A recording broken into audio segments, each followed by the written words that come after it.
Hello everyone, welcome to aspirant exam study. मैं विजय ठाकुर अपने channel पर आप सभी का स्वागत करता हूं। आज की हमारी क्लास लेखपाल का कल जो आयोग का नोटिस आया उस पे है, उससे रिलेटेड है। और उजला क्वेश्चंस पे जो निर्णय आया है, इन दो क्वेश्चनों ने क्या इफेक्ट किया है और कितना ज़्यादा प्रभाव डलेगा आपके कट ऑफ पे और रिजल्ट पे, उन सब बातों पे चर्चा होगी। और जो कल से एक क्वेश्चन आया है, बहुत बहुत आया, पूछा गया है, उस पे भी मैं बताऊंगा ताकि आपकी समस्या का समाधान हो जाए। पूरी कोशिश करूंगा कि आप इसी वीडियो में सारी आपकी समस्या दूर हो जाए। तो चैनल पे बने रहिएगा, लास्ट तक देखिएगा। चलिए स्टार्ट करता हूँ। जैसा कि आप सबने देख लिया होगा कि कल 16 का निर्णय आया है, जो आयोग ने आप सभी को फुल मार्क्स दे दिया है। तो सबसे पहले फुल मार्क्स वाले क्वेश्चन पे आता हूँ, जो काफ़ी पूछा गया है स्टूडेंट की तरफ से कि सबको फुल मार्क्स या जिसने अटैम्प्ट किया उसको फुल मार्क्स। फुल मार्क्स मतलब क्या है, तो उन चीज़ों के बारे में बताता हूँ मैं। देखिए, चलिए पहले सोलर वाला दिखा देता हूँ नोटिस। ये रहा सोलर का नोटिस, जिसमें सबको फुल मार्क्स दिया गया है। देखिए, यहीं पे मैं कंफ्यूजन आपकी क्लियर कर देता हूँ। फुल मार्क्स मतलब होता है सभी को मार्क्स, किसी ने वो चीज़ अटैम्प्ट की हो या नहीं की हो, सबके नंबर बढ़ेंगे और उस क्वेश्चन पे जितने नंबर मिले थे सबको मिलेंगे। तो ये कंफ्यूजन हटा दीजिए कि जिसने सिर्फ अटैम्प्ट किया है, क्या उन्हीं को ही ये एक नंबर या डेढ़ नंबर जितने भी हैं वो मिलेंगे या फिर नहीं मिलेंगे। तो ये कन्फ्यूजन दूर कर लीजिए, सबको मिलेंगे नंबर। जिसने अटैम्प्ट किया हो या गलत उसने ऑप्शन लगाया हो, क्योंकि कोर्ट में क्वेश्चन था, विवाद का प्रश्न था ये, तो सबको अब फुल मार्क्स दिया जाएगा। आयोग की तरफ से ये कोशिश की जा रही है, जो पहले उजला के बाद जो उठा हुआ है, बहुत ज़्यादा अंदर बाहर बच्चे हुए हैं, उसको देख के जो बैलेंस बनाने का काम है, मुझे लगता है वो आयोग कर रहा है, जिससे ज़्यादा बच्चे बाहर भी ना हो और नए बच्चे ऐड भी हो जाएं। तो एक बैलेंस बनाने के लिए शायद आयोग की माइंड वाली चाल है एक तरह से ये। तो देखेंगे क्या है आयोग की जो नोटिस एक और आएगी थर्ड लिस्ट के लिए, उसमें फिलहाल अभी के लिए मैं बता दूं कि सबको फुल मार्क्स मिलेगा। कन्फ्यूज़न हटा दीजिए, आपने किया हो या ना किया हो अटैम्प्ट, आपको फुल मार्क्स मिलेगा। चलिए नेक्स्ट देखते हैं। उसके बाद हम देखते हैं प्रोविजनल। प्रोविजनल में कौन कौन आ रहे हैं, ये भी क्वेश्चन कल से बहुत चल रहा है। जब से एसटीएफ ने कार्रवाई की है लगभग 200 लोगों पे, और उन पे संदिग्ध का चिन्ह लगाया गया है, और उसमें काफ़ी लोग हैं जो प्रोविजनल्स में भी हैं।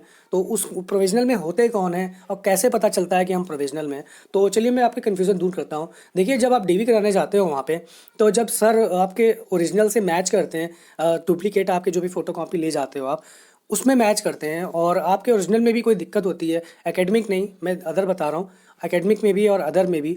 मान लीजिए आपने किसी चीज़ का एफिडेविट नहीं ले गए हो बना के, लेकिन आप में एफिडेविट वाली गलती थी, जिसे आपने बहुत ही लाइटली लिया कि चलो चल जाएगा, उसमें वहाँ पे कहा गया कि आप इतने दिन में ये सबमिट कर दीजिए, अदरवाइज़ दिक्कत होगी, तो वो लोग प्रोविजनल में चले जाते हैं। उसके बाद आप मान लीजिए टेबल पे ही सर ने आपको कहा कि आपका ये गलत है और ये सर्टिफिकेट नहीं होना चाहिए, आपके यहाँ पे गलती है। अगर आपके डीवी के टाइम में आपके डॉक्यूमेंट पे उन्होंने आपके सामने ही गोला बना दिया है या फिर क्वेश्चन मार्क बना दिया है कुछ, या आपसे कुछ कह दिया है कि नहीं ये प्रपत्र सही नहीं है, आप फिर भी सबमिट कर लिया है कि बाद में दे दीजिएगा या कुछ भी, तो वो लोग प्रोविजनल में चले जाएंगे। ये चीज़ें हमें पहले ही पता चल जाती हैं, जब हम डीवी करवाते हैं सामने ही वो चीज़ें पता चल जाती है, वो रेड मार्क कर देते हैं वहाँ पे कि आपके डॉक्यूमेंट में दिक्कत है, आप प्रोविजनल में जाओगे। सीधा सा मतलब ये समझिए।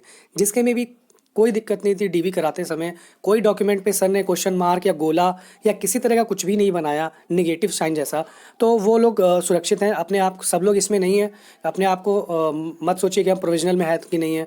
मैंने आपको यही बताया, क्लियर समझिए कि सर तुरंत बता देते हैं, ये बाद में पता नहीं चलता है, उसी समय पता चल जाता है कि आपके सर्टिफिकेट गलत हैं या क्या है, इसलिए प्रोविजनल में हो आप। तो इसी चीज़ों के लिए था ये। अपनी शंका दूर करिए, प्रोविजनल में सब लोग नहीं हैं, जो होते हैं उनको उसी समय पता चल जाता है, और उन लोगों को पता भी चल गया होगा जिनके लिए जो संदिग्ध हैं 200 लोग। सब नहीं है, संदिग्ध नहीं कह सकते हम, क्योंकि उन्हें भी एक मौका और दिया जाएगा और वो अपनी बातों को प्रूफ करेंगे। चलिए नेक्स्ट देखते हैं। उसके बाद कई लोगों के देखिए जो उम्मीद खो बैठे थे लेखपाल में कि हम डीवी कराएंगे या फाइनल में आएंगे, अब क्या है उनके लगभग 2.5 मार्क्स बढ़ चुके हैं। तो उसमें देखने वाली स्थिति ये है कि जो अब बॉर्डर लाइन पे नीचे थे, 2.5 मार्क्स जिनके एकदम से बढ़े वो ऊपर चले गए, क्योंकि सोलर में भी जिसने दूसरे ऑप्शन लगा रखे होंगे, जिसके आंसर सही नहीं थे, जिससे गलत किया गया था, उसके भी तो अब 1 मार्क्स बढ़ेंगे ना। और उजला पे भी जिसके 1.25 मार्क्स बढ़े हैं वो, तो उन सबको बढ़ा के वो भी अब ऊपर आ गए हैं। तो जिन लोगों के 2.5 मार्क्स बढ़े हैं, तो कट ऑफ भी 100% बढ़ेगी, और कट ऑफ आप अब आपको एक एक नंबर आगे दिखेगी। जो जहाँ पहले 76, 77, 79 पे थे, अब वो एक एक नंबर प्लस कर लें अपने, और उतने पे जाने वाला है कट ऑफ बहुत कम नहीं रहेगी, और थर्ड लिस्ट भी देखने को मिलेगी हमें। तो ये समझ ले खिचड़ी पकेगी अच्छी सी और सब में बटेगी, यही कोशिश कर रही है आयोग जल्दी से जल्दी रिजल्ट देने के नाम पे सब में खिचड़ी बांट रही है। तो वही चीज़ें हैं। और इसमें देख सकते हैं, मैं कट ऑफ बताता हूँ। जनरल की बताता हूँ। सबसे पहले जनरल की मैंने 79 बताई थी, अब ये आपको 80 तक देखने को मिल सकती है। उसके बाद ईडब्ल्यूएस और ओबीसी मैंने हमेशा 77 से 78.75 तक बताई थी, लेकिन अब इसे आप 78 टू 80 के बीच में रखिए।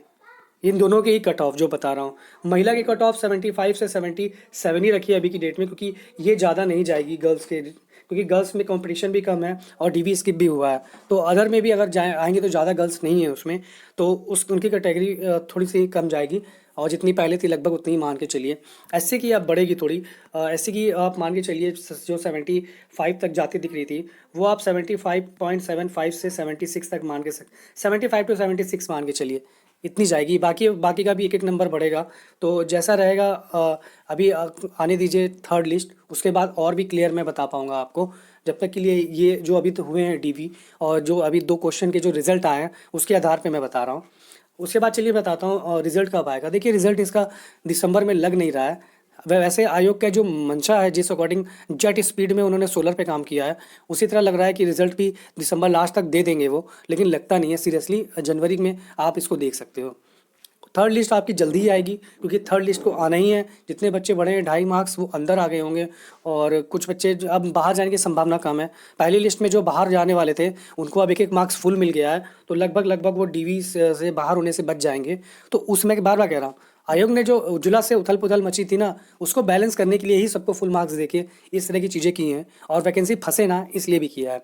तो मुझे लगता है कि बैलेंस होगा इससे थोड़ा बहुत। और जो बच्चे बाहर होने वाले थे कायदे से जो उजला के बाद, उसमें से काफ़ी लोग बच जाएंगे अब, और काफ़ी कम लोग की चांसेस है बाहर होने के। ऐड होंगे लोग, मैंने कहा ना खिचड़ी सब में खिचड़ी बनेगी और सब में बटेगी, वही काम कर रहा है वो। अभी के लिए इतना ही। कोई भी आपका क्वेश्चन हो तो प्लीज़ पूछ लीजिएगा, मैं बता दूंगा जितना भी मुझे पता है उसके बारे में जानकारी। चलिए मिलते हैं नेक्स्ट वीडियो में बहुत जल्दी।